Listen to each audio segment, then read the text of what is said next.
ચૂંટણીના પરિણામો હજુ બાકી છે, પણ વડોદરાના રાજકારણમાં અત્યારથી જ હાઈ વોલ્ટેજ ડ્રામા શરૂ થઈ ગયો છે. વોર્ડ નંબર 11માં કોંગ્રેસના ઉમેદવાર કનુ પ્રજાપતિએ ફોર્મ પરત ખેંચતા જ મામલો બીચક્યો છે. ભાજપના ઉમેદવાર બિનહરીફ જાહેર થયા છે, પણ બીજી તરફ કોંગ્રેસના કાર્યકરોમાં ભારે રોષ જોવા મળી રહ્યો છે. આ ઘટના બાદ રોષે ભરાયેલા કોંગ્રેસના કાર્યકરોએ કનુ પ્રજાપતિની ગાડીને નિશાન બનાવી હતી.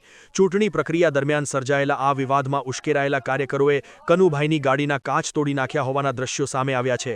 કાર્યકરોનો આરોપ છે કે ઉમેદવારે પક્ષ સાથે ગદ્દારી કરી છે, જેને પગલે સ્થળ પર ભારે હોબાળો મચી ગયો હતો.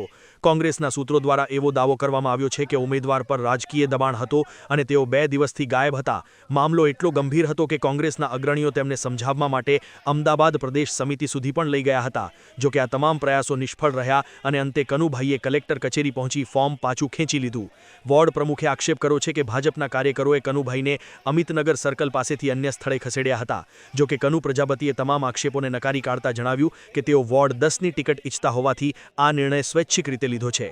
કારણ ભલે ગમે તે હોય, પણ વડોદરા કોર્પોરેશનની આ પહેલી બેઠક હવે ભાજપના કબજામાં ગઈ છે.